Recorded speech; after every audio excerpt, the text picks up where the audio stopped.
Bonjour Baba, Bonjour. janvier 2018, on vous retrouve en Belgique, aux côtés de Moïse Katumbi, que certaines langues vous accusent pourtant d'avoir trahi. Qu'en est-il? Eh bien, ma présence aux côtés du président Moïse Katumbi Chapwe va tout simplement opposer un cinglant démenti dans la mesure où je suis là, à Bruxelles, avec lui.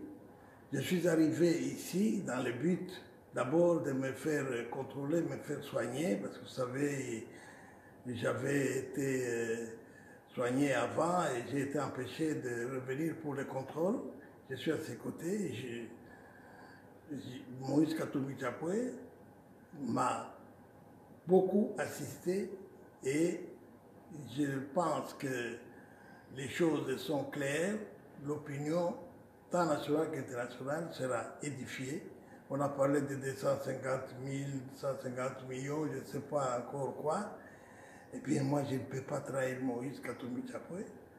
Et il est, lui, Moïse, notre candidat, nous, le G7, dont je suis vice-président, et par ricochet, bon, il n'est pas candidat de la sorte, mais il est candidat du G7, président de la République.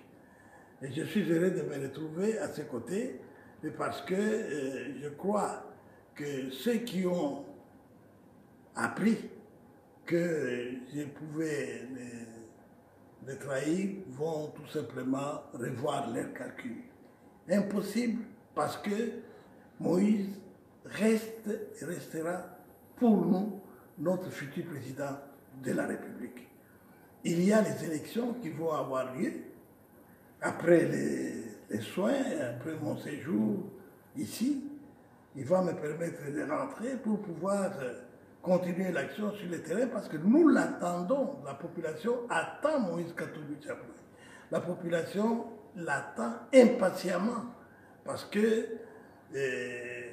si ce n'est pas du théâtre chez nous et si réellement il y aura élection le 23 décembre de cette année, il faut qu'il y ait ces élections parce que nous, officiellement, au mois de juin, nous allons apporter notre dossier Moïse Katumbi Chapwe, candidat président de la République. Et pour nous, il l'est déjà parce qu'à ses côtés, je suis en train de parler aux côtés de celui que pour nous, il n'est plus d'autre que président de la République. Et donc, raconter que moi j'ai trahi, moi je ne sais pas qui j'ai trahi, mais je suis aux côtés de lui. Et tout cela n'était que des bobards. Nous restons ensemble jusqu'au bout. Président Moïse, vous êtes aux côtés de Baba du Katanga. Tout le monde se pose la question, lui faites-vous confiance? Je suis très heureux d'être avec Baba, qui est notre sentinelle de la province du Katanga et qui est aussi notre baobab. Moi, j'ai travaillé avec Baba pendant très longtemps. Quand j'étais gouverneur, Baba était président de l'Assemblée provinciale du Katanga. Baba, c'est un homme qui a un franc-parler. Et Baba, ce n'est pas un petit politicien. Baba, ce n'est pas un demandeur d'emploi. Baba est là pour la paix et surtout pour que nous puissions aller aux élections le plus vite possible. Baba est membre du rassemblement. Baba n'a pas traversé. Vous aviez vu les gens qui ont traversé, les demandeurs d'emploi? On les connaît. Est-ce que vous aviez vu le nom de Baba ou les gens du G7? Non. Baba est resté chez lui. Baba a été humilié. Il est resté plus ou moins 2 ans en résidence surveillée. Je l'ai dit l'autre fois, s'il y a deux politiciens qui sont matraqués par le pouvoir, il n'y en a que deux. Moi et Baba.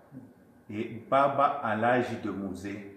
Si aujourd'hui M. Kabila interdit même à ce que le feu Tshisekedi puisse retourner au pays pour être enterré là-bas, vous vous rendez compte, il voulait que Baba aussi puisse mourir au Katanga. Heureusement, Dieu merci, avec la pression de tout le monde, de la population congolaise, Baba est venu en Europe pour se faire soigner. Et Baba ne peut jamais trahir le rassemblement. Ils vont attendre très longtemps. Et tout ça, ce n'est pas le rassemblement qui était en train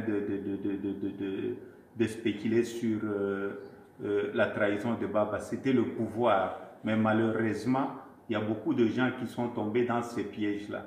Je connais Baba très longtemps. Nous avons appris beaucoup de choses chez lui. Donc Baba reste notre baobab. Et Baba rentre parce que cette fois-ci, nous n'allons pas permettre à ce qu'on ne puisse pas respecter l'accord de la Saint-Sylvestre. C'est pourquoi moi et Baba, nous demandons que demain les gens aillent à l'église prier pour le pays, pour les élections, et après l'église, qu'ils aillent manifester pacifiquement. C'est un droit. C'est un droit, parce que de toute façon, M. Kabila, c'est le président sortant.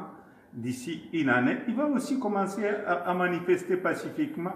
Nous allons lui donner cette chance de manifester pacifiquement.